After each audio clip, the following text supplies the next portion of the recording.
जय गुरुदेव दत्त मित्रांनो, मी आपला मित्र दत्ता टेमकर आमच्या युट्यूब चॅनलमध्ये तुम्हा सर्वांचे पुन्हा एकदा स्वागत करतो। सार्थक हात जोडून नमस्कार कर सगळ्यांना। मित्रांनो, आज मी माझी पत्नी विद्या आणि आमचा मुलगा सार्थक पृथ्वीवरील स्वर्ग म्हणजे श्री क्षेत्र देवगड या ठिकाणी आलेलो आहोत। संत वास्तव्याने पावन झालेला हा परिसर आणि येथील निसर्ग भक्तीला सुगंध देणारा आणि मनाला उल्हास देणारा आहे। हा सुगंध परमपूज्य श्री किसन गिरीजी महाराज आणि परमपूज्य श्री भास्कर गिरीजी महाराज यांनी आपले जीवन समर्पित करून आणि चंदनासारखे जिजून निर्माण केलेला आहे। त्यांचे जीवन कार्य हे प्रत्येकालाच प्रेरणा देणारे आहे। तर चला मित्रांनो, आज आपण हे संपूर्ण देवगड देवस्थान बघणार आहोत। त्यासाठी हा व्हिडिओ शेवटपर्यंत नक्की बघा आणि अजून आणखी असेच व्हिडिओ बघण्यासाठी आमच्या चॅनलला नक्की भेट द्या आणि सबस्क्राइब करायला विसरू नका। श्री क्षेत्र देवगड हे देवस्थान महाराष्ट्रातील अहमदनगर जिल्ह्यातील नेवासा तालुक्यात आहे। नेवाशापासून 12 किलोमीटर अंतरावर हे देवस्थान आहे आणि संभाजीनगर पुणे महामार्गापासून देवगड फाटा म्हणजेच या प्रवेशद्वारापासून 5 किलोमीटर अंतरावर हे देवस्थान आहे आणि छत्रपती संभाजीनगरवरून 55 किलोमीटर अंतरावर श्री क्षेत्र देवगड देवस्थान आहे। याचे हे विशाल प्रवेशद्वार आपले लक्ष त्याच्याकडे आकर्षित केल्याशिवाय राहत नाही। या प्रवेशद्वाराची रचना खूपच आकर्षक, सुंदर, मनमोहक आणि आश्चर्यचकित करणारी आहे।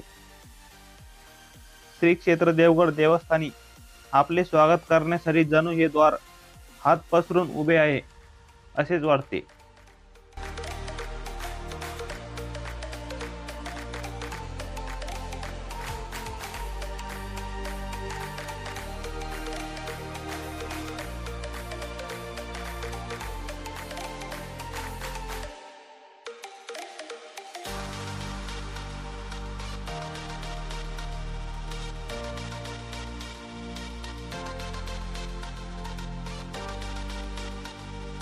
मित्रांनो, हे श्री क्षेत्र देवगडचे दुसरे आणि मुख्य प्रवेशद्वार आहे।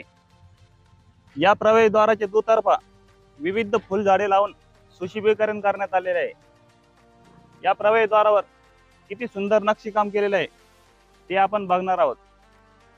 या प्रवेशद्वारावर खूपच आकर्षक आणि सुंदर नक्षीकाम केलेले आहे।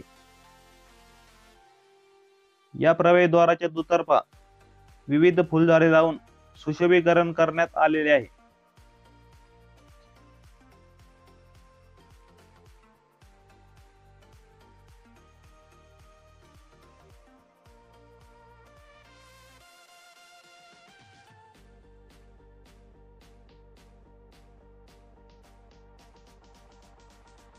श्री क्षेत्र देवगड म्हणजे साक्षात विश्वकर्म्याच्या निर्मितीचा भास व्हावा असा काहीसा भारावून टाकणारा, स्वर्गीय अनुभूतीनं भाविकांना तल्लीन करणारा, दत्तप्रभूंचा आशीष भक्तांच्या जाणीवेपर्यंत पोहोचविणारा आणि ईश्वरांच्या भेटीसाठी येणाऱ्यांचा व्यापताप हरवून टाकणारा हा परिसर बालब्रह्मचारी परमपूज्य किसनगिरी बाबांच्या तपश्चर्येची निर्मिती म्हणून देवगडकडे पाहिले जाते।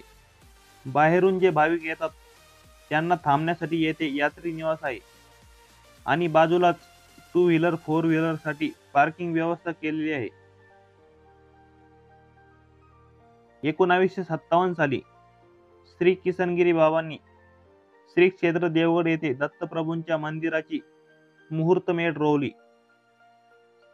किसनगिरी बाबांनी दत्तात्रय प्रभूंच्या सेवेची दीक्षा परमपूज्य श्री भास्कर गिरीजी बाबा यांना देऊ केली आणि शिष्यविधान पत्र करून त्यांना आपले आशीर्वाद दिले।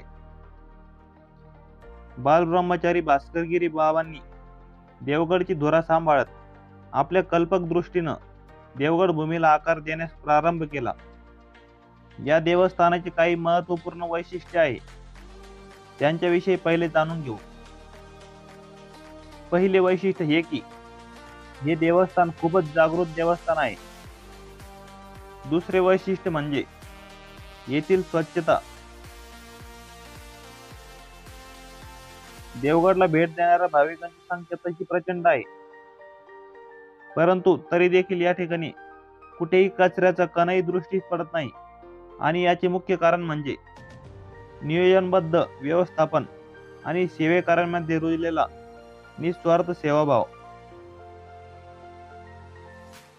आणि तिसरे वैशिष्ट्य म्हणजे शांतता आणि शिस्त. त्यामुळे येथील परिसरातील वातावरण नेहमी प्रसन्न आणि रमणीय असतं. या आकर्षक गोपुरातून दत्तप्रभूंच्या या पावनभूमीत आपला प्रवेश होतो. मुख्य महाद्वारासमोर असणारी ही हिरवेगार उंच अशोक वृक्षांच्या आरास महाद्वाराच्या या विलोभनीय रूपात आणखीनच भर घालणारे ठरते.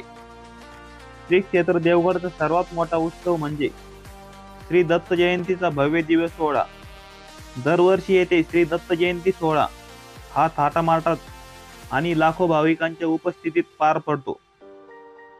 तसेच देवगडला प्रत्येक गुरुवार, एकादशी, महाशिवरात्री आणि श्री किसनगिरी बाबांची पुण्यतिथी निमित्त खूप मोठ्या प्रमाणात हजारो भाविक येथे दर्शनासाठी येत असतात.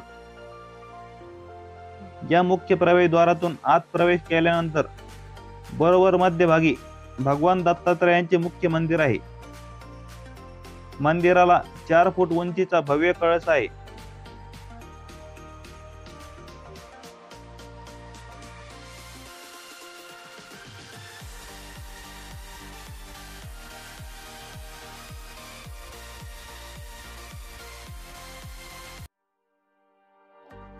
मंदिराची बाहेरील आणि आतील रचना मनाला उल्हासित करणारी असल्यानं भाविकांना मोहून टाकते. ही रचना मनामध्ये साठवत दत्तप्रभूंचे दर्शन घेणाऱ्यांना दत्तात्रयाच्या मूर्तीतला कनवळ पाझर जाणवल्याशिवाय राहत नाही.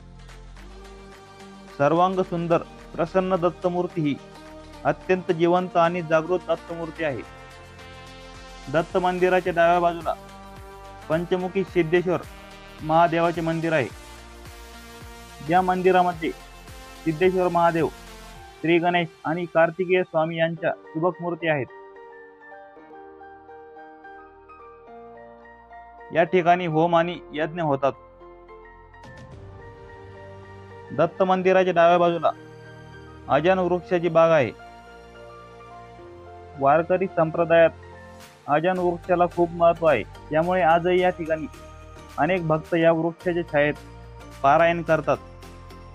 दत्त मंदिराच्या उजव्या बाजूला परमपूज्य किसनगिरीजी महाराजांचे समाधी मंदिर आहे. हे समाधी मंदिर 2 स्तरात विभागले गेलेले आहे. 1983 साली किसनगिरी बाबांचा देह दत्तचरणी विसावल्यानंतर 1984 साली बाबांच्या या प्रसन्न मुद्रेतील या मूर्तीची स्थापना येथे करण्यात आली आहे. या समाधी मंदिराच्या तळघरात किसनगिरी बाबांची समाधीस्थ अवस्थेतील मूर्ती आहे.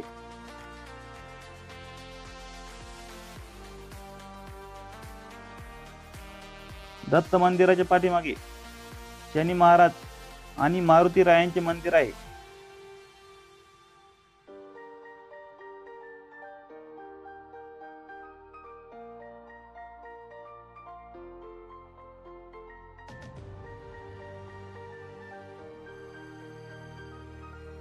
पवित्र प्रवरा नदीच्या अर्थात अमृतवाहिनीच्या विस्तीर्ण पात्रात श्री क्षेत्र देवगड संस्थांच्या वतीने नौकाविहाराची व्यवस्था केलेली आहे. भरपूर पाणी, संत सहवास, विस्तीर्ण वनराई आणि एकांत यामुळे येथे नौकाविहार करण्याचा मोह सर्वांनाच होतो.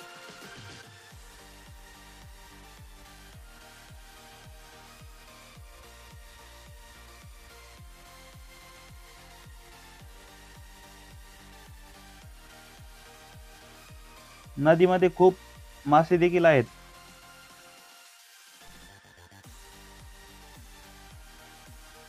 दत्त मंदिराच्या उजव्या बाजूला ज्ञानसागर हा भव्य मंडप आहे. येथील कीर्तन आणि प्रवचन याच मंडपात होत असतात आणि बाजूलाच गोशाळा देखील आहे. मित्रांनो, व्हिडिओ बघून तुम्हाला कळालेच असेल की हे देवस्थान किती विस्तीर्ण आणि विशाल आहे ते. येथील मंदिर आणि उपमंदिराची देखभाल, सुरक्षा आणि नियंत्रण किती जोखमीचे आणि जिम्मेदारीचे काम आहे. हे कठीण कार्य अगदी सहजपणे करण्याचे काम केले आहे. श्री किसनगिरी महाराज यांचे परम शिष्य श्री भास्करगिरी महाराज यांनी सरळ, साधे, हसमुख आणि प्रसन्न श्री भास्करगिरी महाराज कुशल प्रशासक तर आहेतच, पण साधेपणा, बंधुत्व आणि समता याचे जिवंत उदाहरण आहे.